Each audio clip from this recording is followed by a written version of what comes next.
बोकेर खान्छ राइट साथ बोकेर नाइट के भन्नु ठुलो कुरा गर्नेहरू भाइ ठुला ठुलोबाट गाइब फेरि टमाटो खाएर त टाइप गएर सीमा दिन पुस्तक मिलाएर भाइ के भन्नु त जस्तो तोरीहरूलाई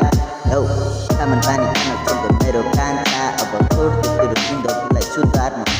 मन छ भने पैसा गर्न कमाउन मन छ भने तथा पनि देख्छु आज भोलि तोरी ऱ्यापरहरू यताउता ठामा ढोल धन्दा सन्दा के रे बोडो पारी भन्दा सुन्दा मलाई कन्छ डुब्छ नि झन मलाई त बोल्नु मजा कता ऱ्यापर अनि पैसा गाड्नु मजा यो बडा कठन तर जितिसक्यो मन छ मान्छेले नि चित्त दुखाइदिने कुरा मात्र गर्छन् के गर्नु साथीभाइहरू मलाई कोही पनि चाहिँदैन ल पैसा हुँदा मात्र साथ दिन्छ नत्र पैसा नभएपछि गाली अनि दिने अनि छाडिदिन्छ दिने मलाई भयो माया मार्दैन किन आइदैन कोही पनि हेर म त आफै बाटोमा हिँडे दुःख सङ्घर्ष के हो भने बल्ल आजकल राम्रोसँग चिने आफ्नो मान्छेहरूको अगाडि